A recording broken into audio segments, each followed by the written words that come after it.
इथल्या नारायण आणि नारायणी तत्वाला माझा नमस्कार. मास्टर्स, आजचा भाग थोडा वेगळा आहे. म्हणजे माता सुभद्रा आणि अर्जुनाचा विवाहाचा भाग आपण आज बघूया. तर आज काय होतं? सगळ्यांनाच थोडी उत्कंठा लागली आहे. खरं तर सगळ्यांना माहिती आहे की सुभद्रेचा विवाह हा कसा झालाय. पण इंद्रप्रस्थाला सगळेजण जाऊन आल्यापासून आता सुभद्रेचं लक्ष थोडंसं धनुर्धनामध्ये आहे.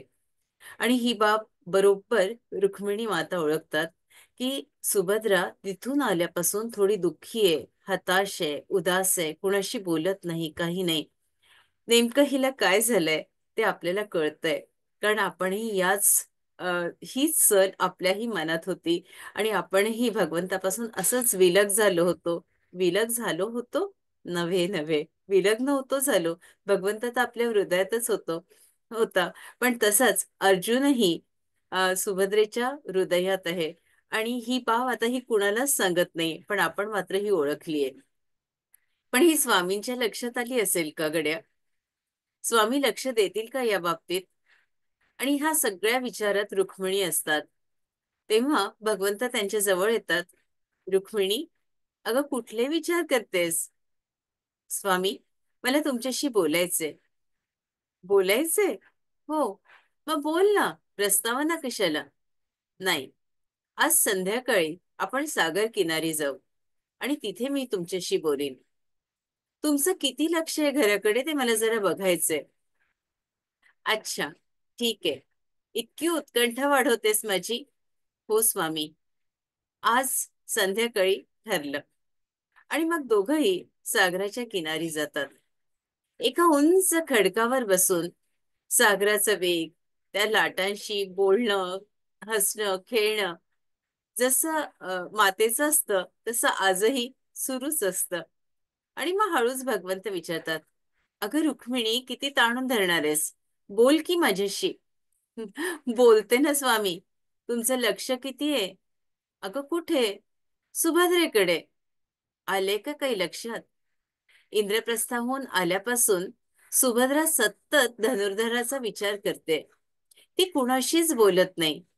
जसं काही तिनं हृदय येताना तिथंच काढून ठेवलेलं आहे. अगं, हे माझ्या केव्हाच लक्षात आलंय. तो मागे इथे एकदा आला होता ना, तेव्हापासून. आणि आता तर तो काय राजबिंड आणि सुंदर दिसतोय ग. आपल्या सुभद्रेसाठी अगदी अनुकूल वर आहे. हो, मीही तेच म्हणत होते. पण आता ही प्रस्तावना कशी करायची आणि कसं महाराजांच्या समोर ठेवायचं ते मात्र तुम्ही बघा. नक्की बघतो. आणि नंतर दुसऱ्या दिवशी महाराज आणि दोन राजमाता त्यांच्या समोर दादांना बोलवण्यात येतं. बलराम दादा, रेवती बहिणी या सगळ्यांना, आणि सोबत उद्धवजी असतातच. सगळ्यांच्या समोर भगवंत हा प्रस्ताव ठेवतात. हा प्रस्ताव असतो विवाहाचा, की आपल्या सुभद्रेचा विवाह करायला हवा. होय ना? अरे, त्याच्यात काय? विवाहाचा प्रस्ताव ठेवताय का? मी तर ठरवलाय विवाह सुभद्रेचा. एकदम महाराज भानावर येतात. ठरवलंय? हो. कुणाशी? हा, अरे आपल्या हस्तिनापूर सम्राटाशी, जो आता सम्राट होणार आहे, दुर्योधनाशी. काय? दुर्योधन? महाराज एकदम त्यांचा आवाज वाढतो. हो, दुर्योधन. स्वामी विचारतात, दुर्योधनाशी? तो इतका वाईट, ज्याच्यात सारे दुर्गुण भरलेत? तो वाईट? हा, अजिबात नाही. पराक्रमी आहे, बलशाली आहे. त्याच्यातले गुण तुम्हाला लक्षात येत नाही. तुम्ही सारे नेहमीच त्याच्यावर टीका करता. तो माझा लाडका शिष्य आहे. अरे आम्हाला माहितीये दादा, तो तुझा लाडका शिष्य आहे. पण त्याच्याशी सुभद्रेचं लग्न? हो. आपली सुभद्रा किती छान आहे ना. किती निरागस, सालस, सोज्वळ, सगळ्यांवर प्रेम करणारी, माया करणारी, सगळ्यांचं मन राखणारी आपली सुभद्रा, आपली आवडती बहीण. तिच्याशी दुर्योधनाचा विवाह? स्वामींचा आवाज आता आणखीन वाढलेला असतो. हो. दुर्योधन सगळ्या बाजूनी तिच्या अनुकूल आहे. पण दादा, तुम्ही सुभद्रेला विचारलं का? सुभद्रेला काय विचारायचंय?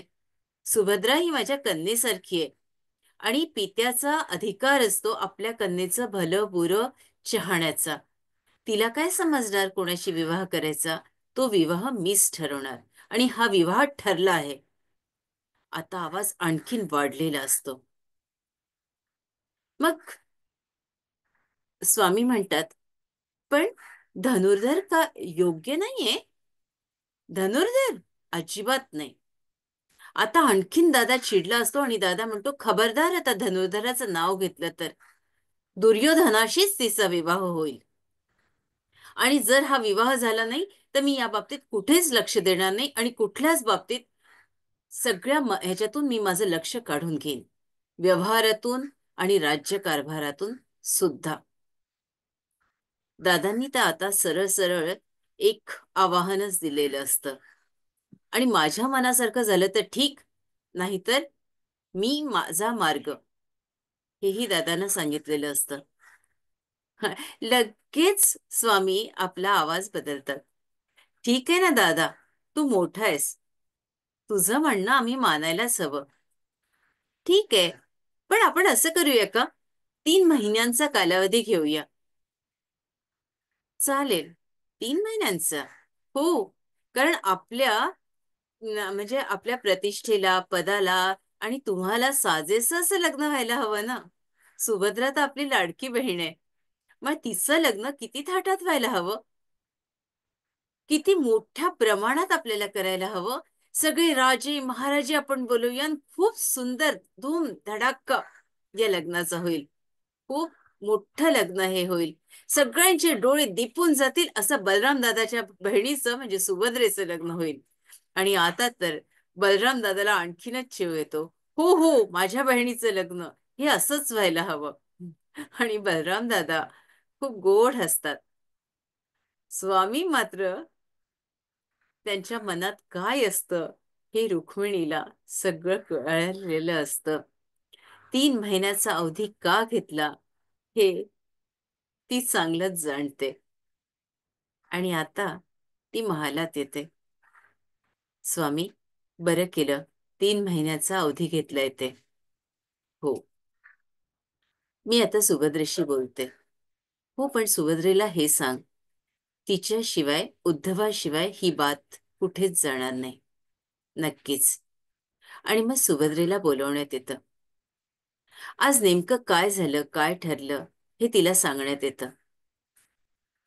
पण ही गोष्ट तू कुणालाच सांगू नको. तुझ्या मनात काय आहे याचा पत्ता कुणालाच देऊ नको. मनात कितीही तुझ्या आलं, राग आला, द्वेष आला, कारण तुझ्या समोर आता दुर्योधनाचं नाव सतत घेण्यात येईल. तुझी गंमत, तुझी थट्टा केल्या जाईल. पण तुला तो राग गिळता यायला हवा, जसं मी गिळत होती. अगं वहिनी, मी तुझी नणंद आहे, त्याच्यामुळे तू मला चांगलं ओळखतेस. पण ताई, मी तुम्हाला हेही ओळखते की तुम्ही थोड्या शीघ्रकोपी आहात. त्याच्यामुळे तुम्हाला जसं मी पचवत होते तसं पचवता येईल, प्रयत्न करीन वहिनी. म्हणून ती तिचा निरोप घेते. आणि माता रुक्मिणी मात्र आता सुभद्रेला चांगलंच जाणून असतात, कारण सुभद्रेच्या मनात म्हणजे हृदयातलं चेहऱ्यावर नेहमी दिसत असतं. आणि आता आपली लाडकी सुभद्रा कसं प्रत्युत्तर देईल याच्याबद्दल आता त्यांना थोडीशी काळजी असते. होतं असं की रेवती सुभद्रेला भेटायला येतात. रुक्मिणी मातेला कळतं रेवती भेटायला गेले आहेत, आणि रेवती वहिनी आता तिला विचारतील, थट्टा मस्करी करतील म्हणून त्या धावत जातात. आणि होतही तसंच की रेवती वहिनी तिची खूप गंमत थट्टा, आता दुर्योधनाची आठवण येते का वगैरे वगैरे. आणि ही इतकी चिडली असते की हिच्या डोळ्यातनं आसवं येतात. अगं सुभद्रे, रडू नकोस, एक दिवस सगळ्यांनाच निरोप घ्यावा लागतो. आणि आता तर सुभद्रा आणखीन चिडली असते. रुक्मिणीला कळतं की नेमकं सुभद्रा का चिडलीये आणि आता ती काय उत्तर देईल. तोच ती रेवती बहिणीचा हात घेऊन त्या महालातून त्यांना घेऊन येतात. आता तिला तिचा थोडा वेळ द्यायला हवा ना, तिलाही विचार करायला हवा ना. तिला हे घर सोडताना, हा महाल सोडताना त्रासच होईल. हो, आपण तिला समजावून घेऊया. रेवती वहिनी थोड्याशा अ, अगदी साध्याच असतात. त्यांना तसं कळत नाही. आतला माणूस वाचता येत नाही. हा एक थोडासा रुक्मिणीसाठी जरा रुक्मिणी ती भूमिका छान निभावून नेते. आणि मग माता रुक्मिणी त्यांना घेऊन बाहेर येतात. नंतर आता पुढं काय करायचं या विचारात असतात. तोच स्वामींना कळतं, रुक्मिणी खूप विचार करत चाललीये. कशाचा कशाचा विचार करतेस रुक्मिणी? अगं सगळं ठीक होईल. सगळं काही जुळवून येत आहे. नेमकं काय होतंय स्वामी? अगं 1 वर्ष अर्जुन तीर्थयात्रेला निघतोय. आणि मी आता त्याला निरोप पाठवलाय की सोमनाथ मंदिराच्या समोर तू आता तिथं ये. आणि तिथं संन्यासाच्या वेशात तो असेल. तुला काय करायचंय? तर आता तुझ्या धाकट्या बहिणींना घेऊन सोबत रेवती बहिणींनाही घे, उद्धवालाही घे, आणि सोमनाथला त्या संन्याशाचं तुम्ही दर्शन घेऊन या. हा संन्याशी कोण आहे हे फक्त सुभद्रेला कळेल. आणि सुभद्रेला सांगण्यात येतं की या संन्याशाचं दर्शन आता तुला घ्यायचंय. थोरले महाराज हे होकार देतात आणि सांगतात, ठीक आहे, तुम्ही दर्शन घेऊन या. हे दर्शन घ्यायला जेव्हा सगळेजण जातात, तेव्हा रुक्मिणी माता म्हणतात की हा संन्यासी आहे, हा खूप मोठा आहे आणि याचं दर्शन आपल्याला व्हायलाच हवं. आपण सगळे आधी याचं दर्शन घेऊ आणि मग दर्शन घ्यायला मंदिरात जाऊया. ठीक आहे. आणि मग सत्यभामा, जांबुवंती या दोघी असतातच. तोच सगळ्या जणी नमस्कार करतात. जशी सुभद्रा येते तसा हा संन्यासी म्हणतो की माते, तुझ्या सगळ्या इच्छा पूर्ण होतील. पण आता तुला रैवतक पर्वतावर जावं लागेल. आणि तिथे रैवतक पर्वतावर कुलस्वामिनी अंबा मातेचं दर्शन तुला घ्यावं लागेल. सगळे त्या संन्याशाच्या त्या म्हणजे चेहऱ्यानी त्याच्या त्या त्याच्या चेहऱ्यावर इतका तेज असतं की त्या तेजानं सगळ्या जणी हुरळून गेल्या असतात, की असा संन्यासी आम्ही आयुष्यात कधी बघितलाच नाही. इतकं तेज. ही सगळी भगवंताचीच लीला असते. आणि मग ठरतं की रैवतक पर्वतावर जायचं. तिथे अंबा मातेचं दर्शन घ्यायचं. आता तर रेवती बहिणींची आणखीनच धांदल की बापरे, ही सगळी तर तयारी करायला पाहिजे. मग रेवती बहिणी, सत्यवती, जांबुवती, त्याच्यानंतर उद्धव, अ, हे सगळे जण या रैवतक पर्वतावर जातात. पण संन्याशाला आधीच पाठवण्यात येतं.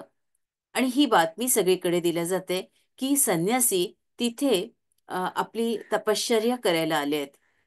जशी सुभद्रा अंबामातेचं दर्शन घेते, तिला सांगण्यात येतं की संन्यासी इथे तपश्चर्येला आले, त्यांना तुम्ही कोणी इथे त्यांच्या साधनेत व्यत्यय आणू नका. आणि मग सगळेजण मातेचं दर्शन घेतात. रेवतीताई त्या पुजाऱ्यांशी बोलत असतात. सत्यभामा त्या मंदिराचं शिल्प निहाळत असते.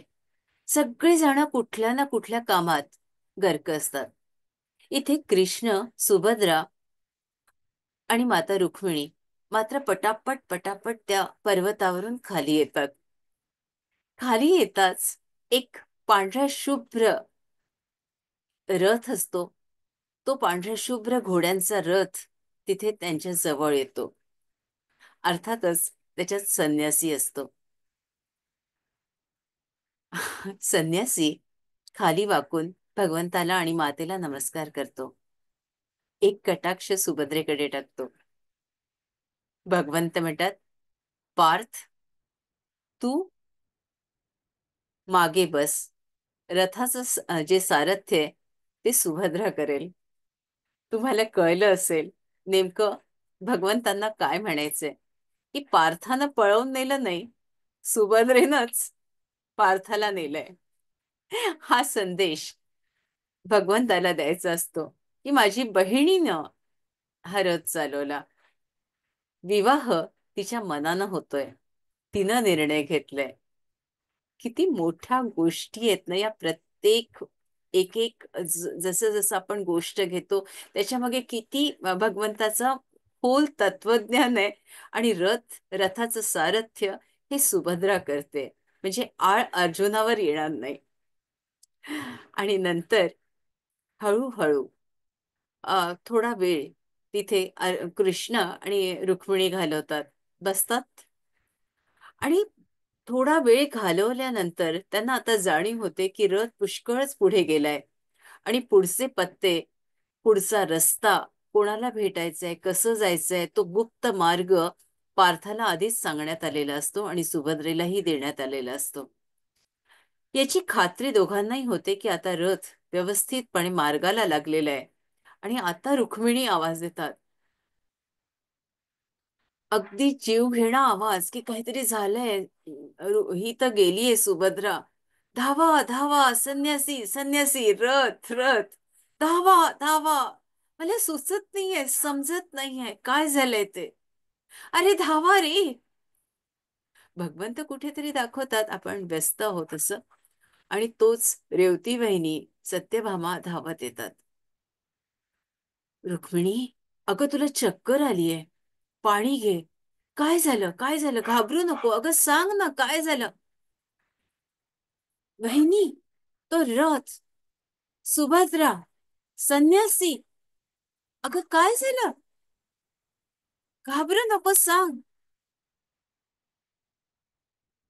इकडे सत्यभामेनं मात्र ओळखलं असतं, पण सत्यभामा खरंच हुशार असते, एकही शब्द बोलत नाही. नंतर सगळेजण महालात येतात. हळूहळू गोष्ट सगळीकडे कळते, नेमकं काय झालंय ते. पण रेवती वहिनींना अजूनही रुक्मिणी बरं वाटतंय ना, सांभाळ स्वतःला वगैरे वगैरे करून त्या बोलून जातात. थोड्या वेळाने सत्यभामा येते. वहिनी, नेमकं काय झालं? खरंच संन्यासी घेऊन गेला की सुभद्रा घेऊन गेली? अगं, बोलू नकोस, शांत राहा. जे मी केलं ना तसंच घडलंय. आपण आता सुभद्रेसाठी प्रार्थना करूया. बघू उद्या काय होतं ते. इथेच सांगते. धन्यवाद. ध्यानाला वळूया. प्रत्येकच भाग हा देना मरियन यांच्या पुस्तकातून घेतलेला नाहीये. जे जे ज्या ज्या पुस्तकातून चांगलं मिळतंय तो तो भाग हा माता रुक्मिणीची भूमिका समजावून घेण्यासाठी मांडते. असो मास्टर्स, सगळ्यांना विनंती करते की आपले चष्मे काढून ठेवावे. एकदम शांत व्हावं मास्टर्स, एकदम शांत. आज दत्त जयंती आहे. त्या ऊर्जेशी आपण एकरूप होणार आहोत. सगळ्यांना दत्त जयंतीच्या शुभेच्छा देते. आणि ध्यानाला बसूया. एकदम शांत. ही संपूर्ण ऊर्जा आपल्या शरीरात घेऊया. एकदम शांत व्हा मास्टर्स, एकदम शांत.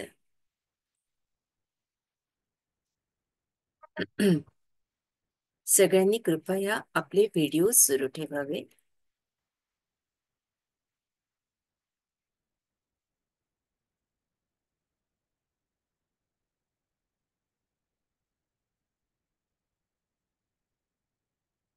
श्वासात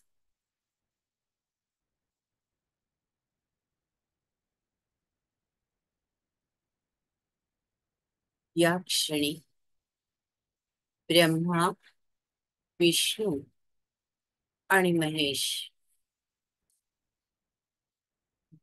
यांच्या ऊर्जेशी आपण एकरूप झालेलो आहोत.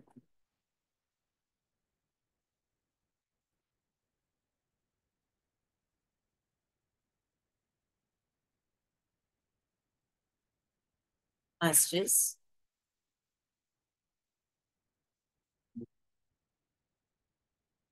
पावलापासून ही ऊर्जा महसूस करा. मणिपूर चक्राजवळ या.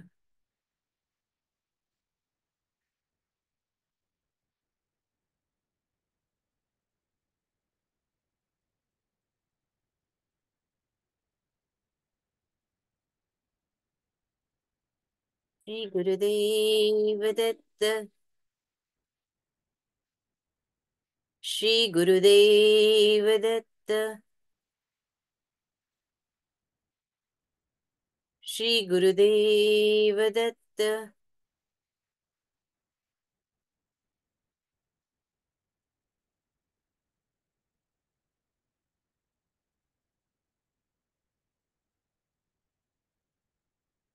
ही संपूर्ण ऊर्जा आपल्या शरीरात पसरलेली आहे.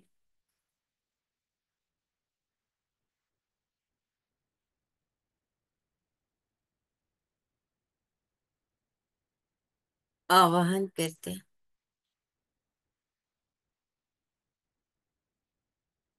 दत्त महाराजांना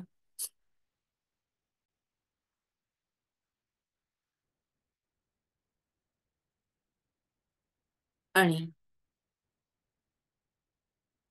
माता रुक्मिणींना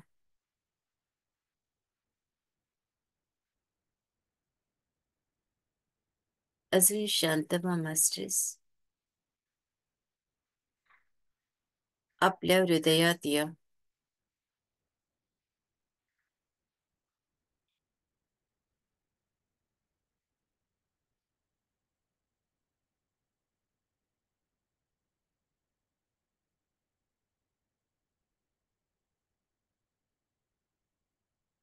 आपल्या हृदयात महसूस करा या ऊर्जेला.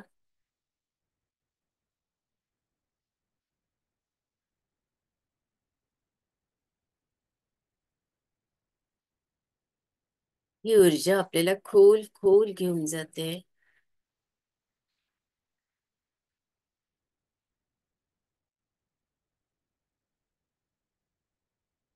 ही ऊर्जा पहिली पायरी आपल्याला चढायला सांगते. ती आहे भक्तीची पायरी.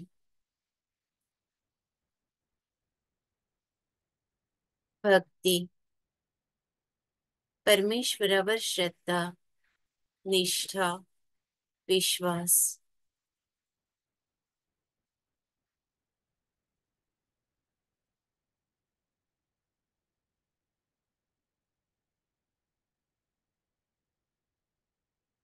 ही भगवंत करतोय. ते माझ्या हिताचं करतोय.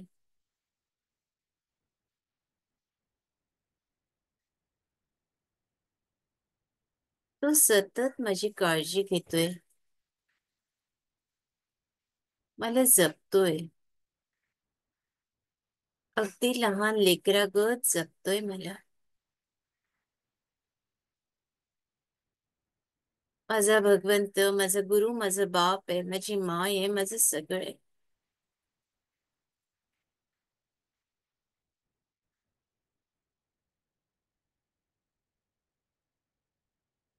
मास्टर्स,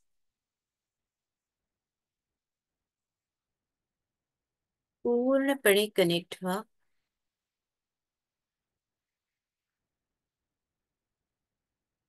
अगदी पहाटे उठल्यापासून आपण जेव्हा कराग्रे वसते लक्ष्मी, करमध्ये सरस्वती, करमूलेषु गोविंदम, प्रभाते करदर्शनम. आपल्या हातात, आपल्या मुखात, आपल्या डोळ्यात, आपल्या मेंदूमध्ये, हृदयामध्ये भगवंत आहे. या पहाटेपासूनच आपण अगदी शुभ मुहूर्त असतो हा.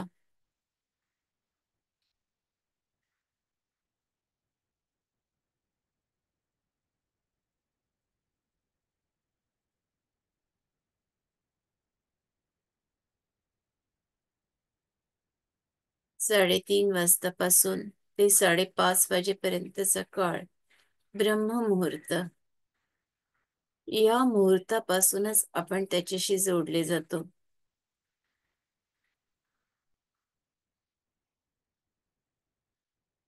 ये रे बाबा कृष्णा, ये रे कृष्णा.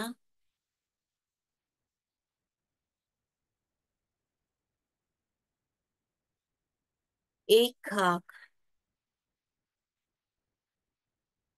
त्याला जवळ करते आपल्या.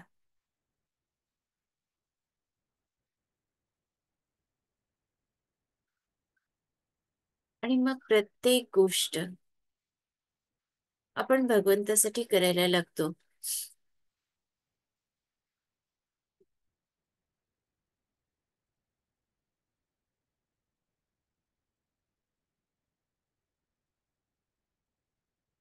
त्याचे स्नान, त्याची वस्त्र बदलणं, गंध,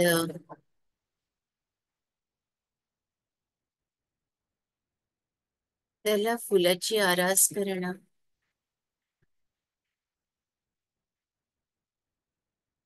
त्याचंच नाव आपल्या मुखात असतं. मग त्याला सकाळी दूध द्यायला पाहिजे, पंचामृत द्यायला हवं, त्याला लोणी मिश्री आवडतं तो प्रसाद द्यावा. ते पुढे आपल्याला मारुती राया त्यांना चणे फुटाणे केळी जे जे त्यांना आवडतं. मग जो जो परमेश्वर ज्याला आपण बसतो, महादेव घ्या, गुरुदत्त घ्या, सगळे आहेत एकच, पण त्यांचा प्रसाद आपण भक्ती मार्गानं ही पूजा करतो. ही पहिली पायरी, त्यांना जोडून घेणं. आणि मग तेच आपला हळूहळू हात पकडत असतात.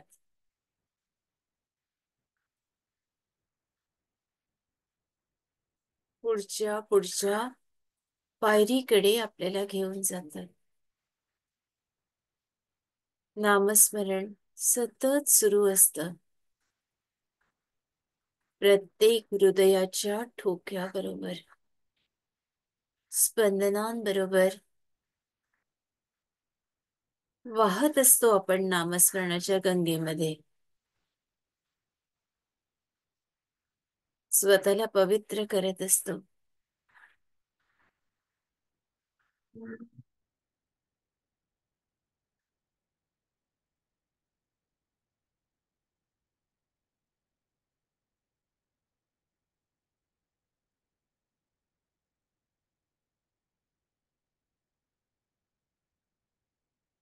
एकदम शांत, एकदम सहज.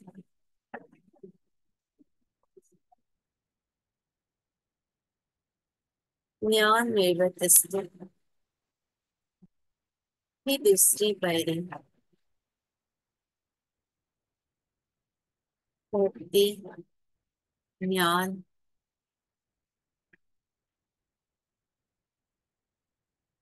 ज्ञान आपल्या स्वतःच्या आत्म्याचं. मी का जन्म घेतलाय?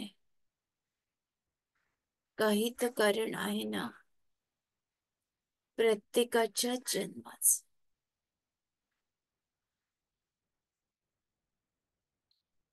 माझा प्रवास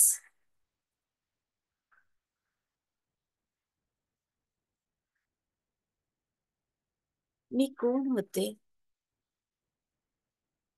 मला काय साधायचंय या जन्मात.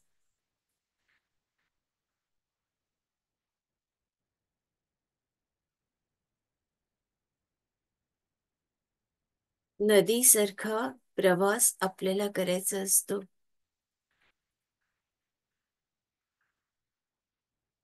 राग, लोभ, द्वेष, मत्सर, रुसवे फुगवे सारं विसरून वाहायचं असतं फक्त.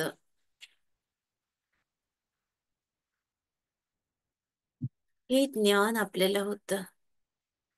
आणि आपण वाहायला शिकतो.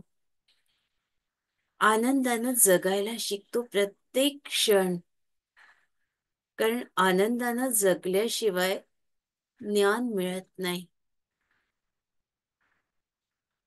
नुसते सुरकुतेलेले चेहरे करून ज्ञानाचं अंजन डोळ्यात घालता येत नाही. त्याला चेहऱ्यावर हसू असावं लागतं, प्रसन्नता असावी लागते मनाची. नाही तर ते कोरडं ज्ञान असतं, नुसते शब्दांचे बुडबुडे.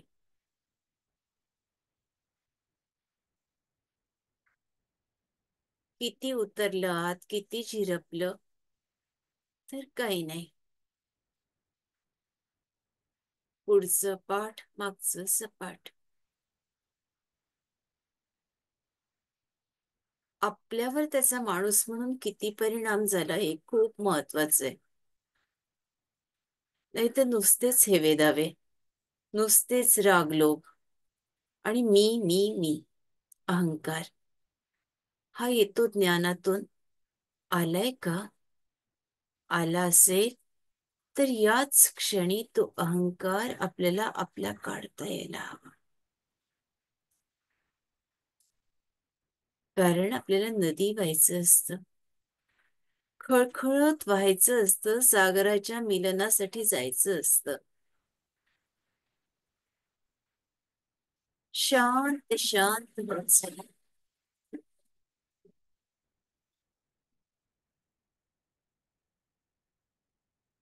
ज्ञान हवंय, पण ते आपल्या विषयाला धरून हवं असतं.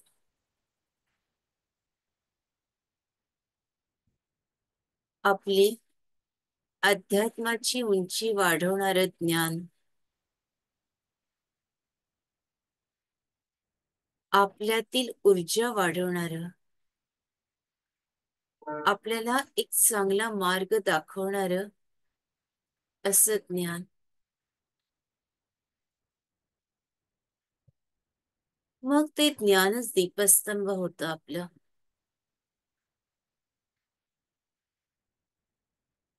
मग ते समर्षी समर्थांच्या दासबोधातून मिळू देत की माऊलींच्या, ज्ञानेश्वर माऊलींच्या ज्ञानेश्वरीतून, दत्ताच्या पोथीतून, गुरुचरित्रातून, की गोंदवलेकर महाराजांच्या नामजपाच्या अनेक पुस्तकातून, त्यांच्या साधनेतून, शंकर महाराजांच्या पोथीतून, आणखीन कशा कशातून, हरिपाठातून, मनाच्या श्लोकातून आपण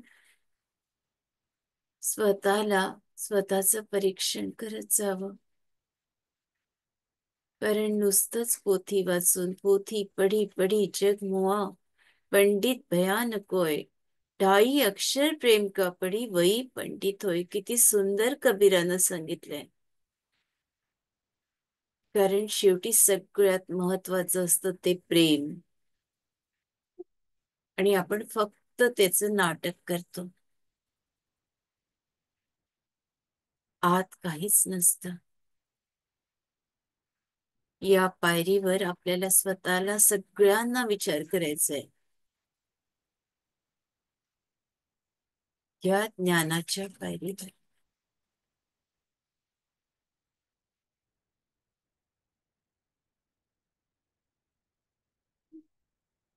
सगळ्यात महत्वाचा अहंकार, त्याचा आपण त्याग केलाय.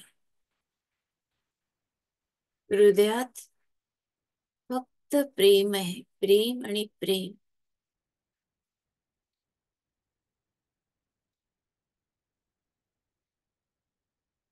निस्सीम प्रेम, श्रद्धा, भक्ती,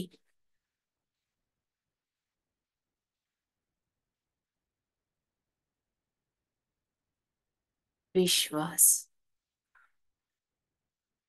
तेव्हा तिसरी आपण पायरी चढायची असते, ती असते ध्यानाची. ध्यान तेव्हा आयुष्यात येत.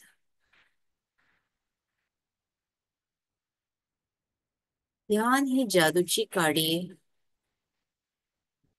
सगळं काही देत. फक्त विश्वास आणि श्रद्धा असावी लागते.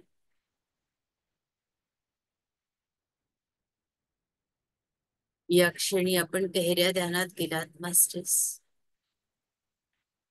आणि तिसऱ्या पायरीवर आहात.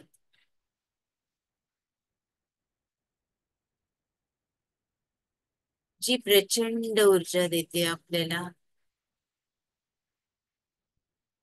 आणखीन गहऱ्या ध्यानात जा.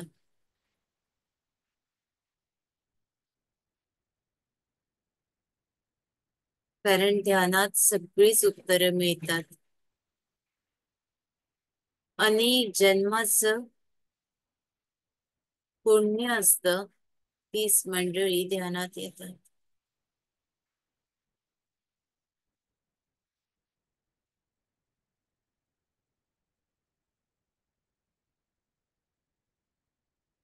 सारे चमत्कार हे इथे उलगडायला लागतात.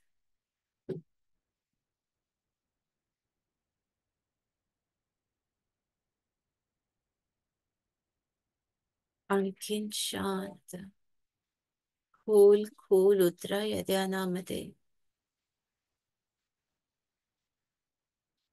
सगळा भगवा रंगाचा प्रकाश इथे पसरलेला आहे.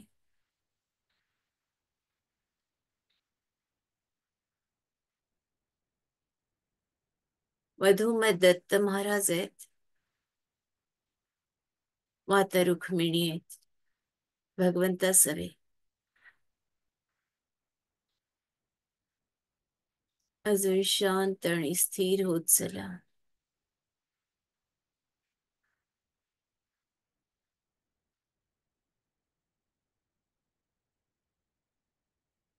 खोल खोल उतरत चला. श्री गुरुदेव दत्त, श्री गुरुदेव दत्त, श्री गुरुदेव दत्त, श्री गुरुदेव दत्त, श्री गुरुदेव दत्त, श्री गुरुदेव दत्त, श्री गुरुदेव दत्त, श्री गुरुदेव दत्त, श्री गुरुदेव दत्त, श्री गुरुदेव दत्त, श्री गुरुदेव दत्त, श्री गुरुदेव दत्त.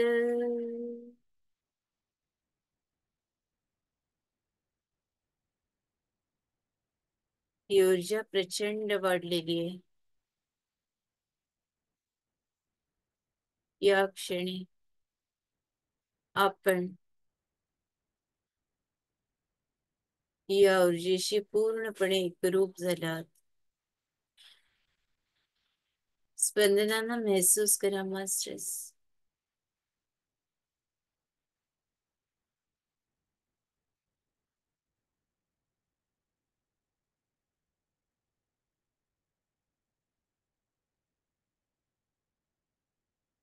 आपले डोळे या प्रकाशाने भरवून गेलेत. भगव्या रंगाचे वस्त्र परिधान केलेत गुरुदत्ताने. आणि एकमुखी गुरु दत्त आहेत हे. एकमुखी फारच सुंदर रूप आहे हे. काय सांगू, इतकं तेज आहे. लक्ष लक्ष सूर्यांचं तेज आहे.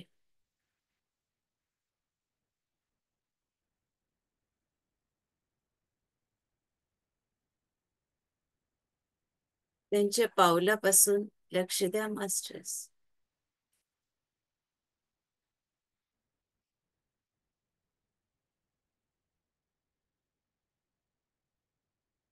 ब्रह्मा निर्मिती, विष्णू सस्टेनेबिलिटी, सगळ्यांना पालन पोषण करणं, सांभाळणं, आणि शिवा संहार. हे तिन्ही तत्व प्रत्येकात असतात, फक्त जाणायला पाहिजे. मास्टर्स.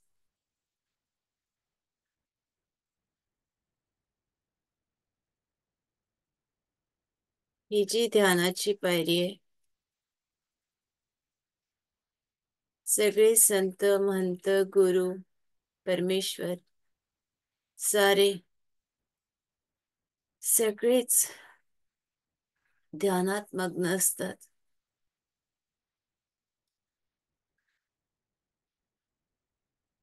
तेव्हा वैराग्या पलीकडचं वैराग्य मिळतं. एनलायटनमेंट. मास्टर्स.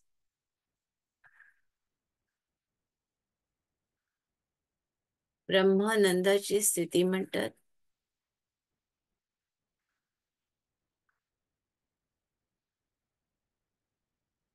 ही स्थिती सगळ्यांच्याच आयुष्यात येते. फक्त हा मार्ग दिला आहे.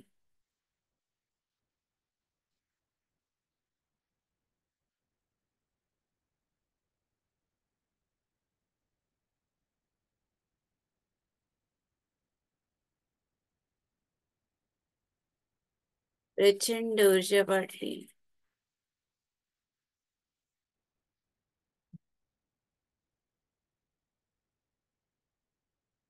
ऊर्जेला महसूस करा आणि आणखीन खोल उतरा. दिगंबरा दिगंबरा श्रीपाद वल्लभ दिगंबरा. दिगंबरा दिगंबरा श्रीपाद वल्लभ दिगंबरा. दिगंबरा दिगंबरा श्रीपाद वल्लभ दिगंबरा. दिगंबरा दिगंबरा श्रीपाद वल्लभ दिगंबरा. दिगंबरा दिगंबरा श्रीपाद वल्लभ दिगंबरा. दिगंबरा दिगंबरा श्रीपाद वल्लभ दिगंबरा. दिगंबरा दिगंबरा श्रीपाद वल्लभ दिगंबरा. दिगं गाईचे दर्शन होते मास्टर्स. कुत्र्यांचं दर्शन होतंय. ओंकार आहे. भगवी ध्वज आहे.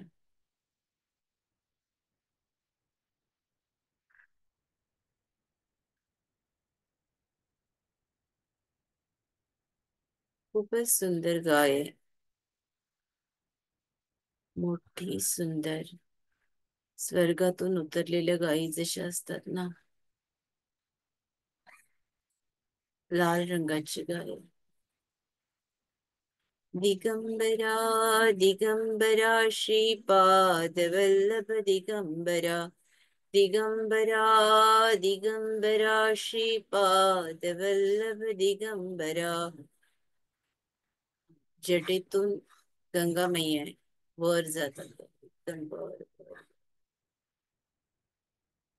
दिगंबरा दिगंबरा श्रीपाद वल्लभ दिगंबरा. दिगंबरा दिगंबरा श्रीपाद वल्लभ दिगंबरा. दिगंबरा दिगंबरा श्रीपाद वल्लभ दिगंबरा. दिगंबरा दिगंबरा श्रीपाद वल्लभ दिगंबरा. दिगंबरा दिगंबरा श्रीपाद वल्लभ दिगंबरा.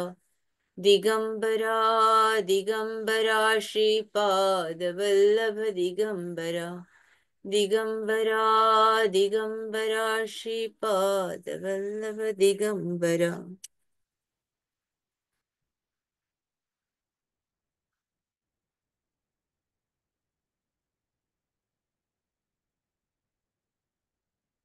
मोठा बैल आहे.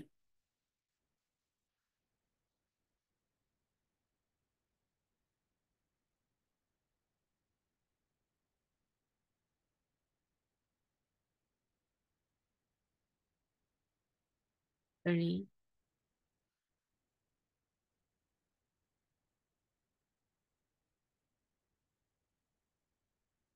एक लाल रंगाच्या कमळात दत्तगुरु बसले. समोर गुरुचरित्राची पोथी आहे.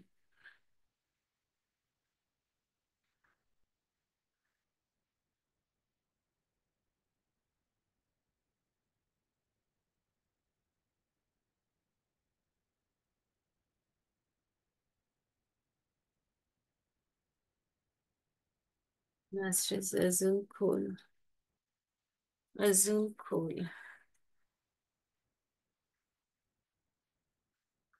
खोल खोल उतरा.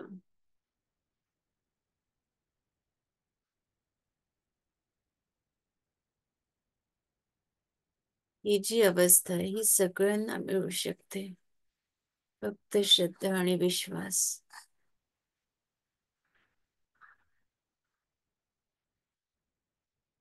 ओम नमः शिवाय.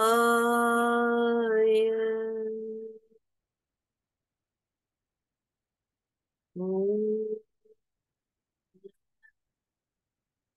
शिवाय.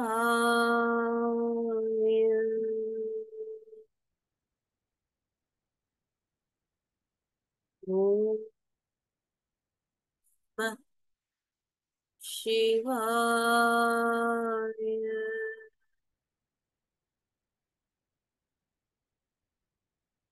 ओम नमः शिवाय.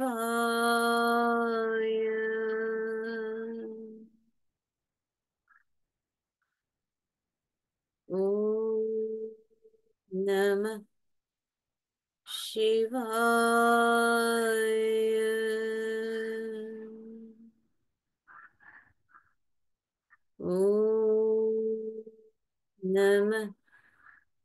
शिवाय.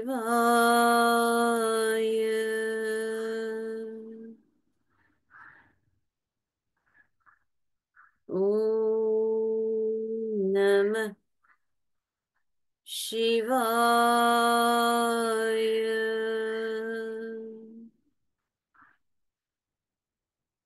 ओम नमः शिवाय.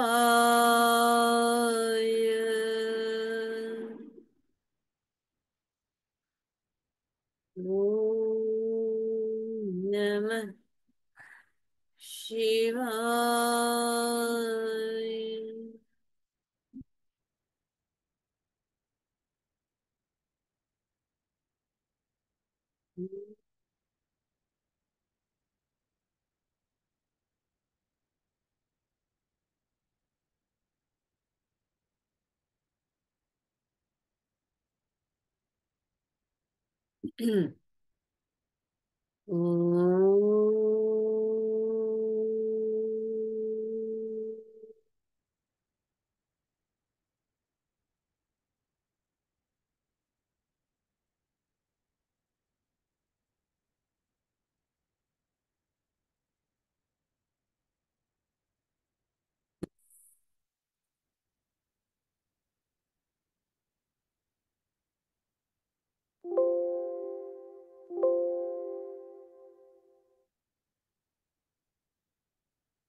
गहऱ्या गहऱ्या खोल शांततेत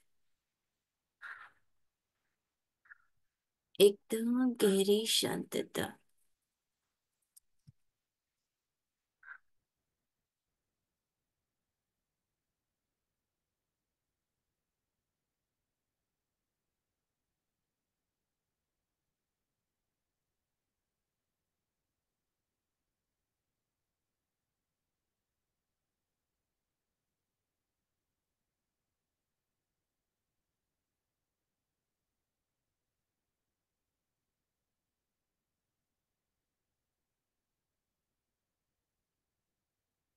मास्टर्स, ही शांतता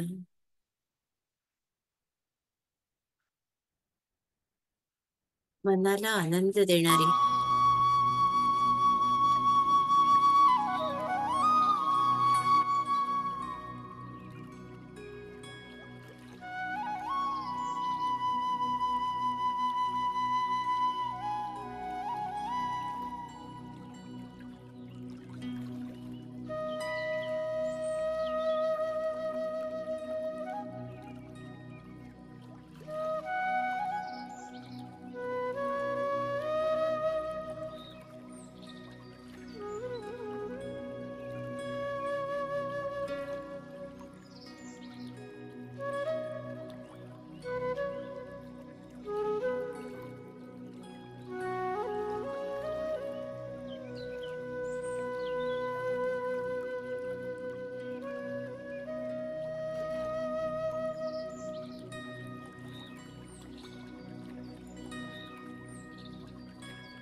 मिस्ट्रेस.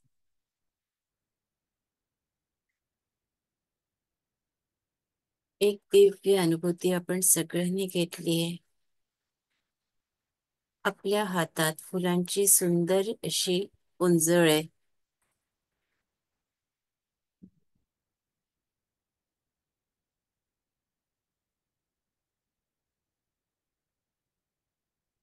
आपली ही फुलांची उंजळ भगवंताच्या चरणावर, मातेच्या चरणावर वाहून देऊया.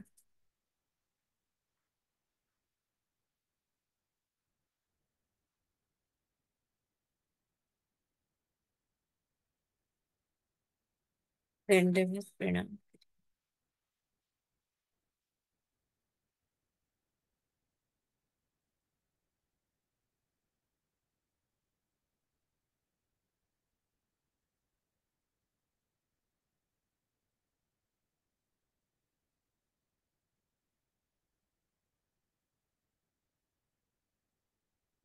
हे दिव्य रूप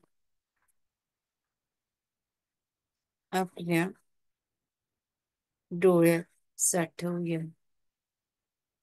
हृदयात त्याला उतरवून ठेवूया, अगदी हळूच.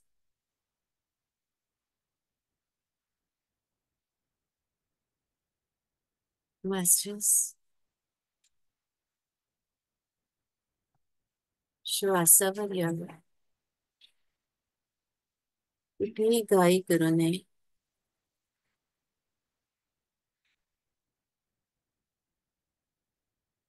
ज्यांना आपण आवाहन केलं होतं ते श्री गुरुदेव दत्त, माता रुक्मिणी, भगवान श्री कृष्ण, महादेव, भारती.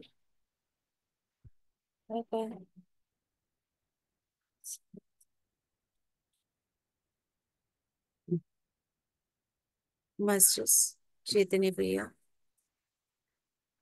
श्वासावर या.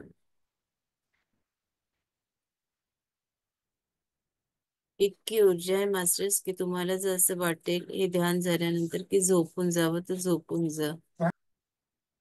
इतकी ऊर्जा आज आहे.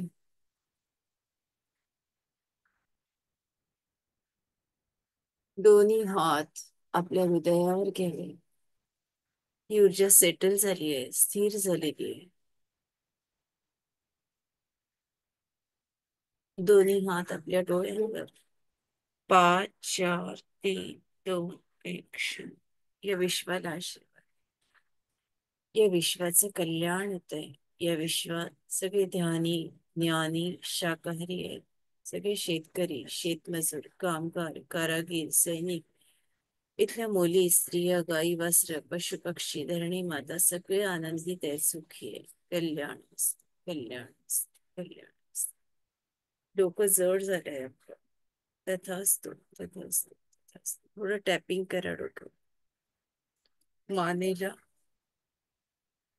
खांद्याला, हातांना, पूर्ण शरीराला थोडं. मणिपूर चक्राजवळ हलके हलके. हृदय, पाय घ्या, मांड्या, गुडघे, तळपाय घ्या. जिथे जिथे आपला हात पोचेल असं नाही. नाही तर काहींना, आपल्या भगिनींना पायापर्यंत हात जात नाही, तर उगाच सर्कस नका करू प्लीज. पायाला हात लावा, गुडघ्यांना हात लावा, जिथे पोचेल तिथे हात लावा. सगळ्यांना नमस्कार, जय श्रीराम. आणि मस्त मस्त जयंती साजरी करा आज. भेटूया.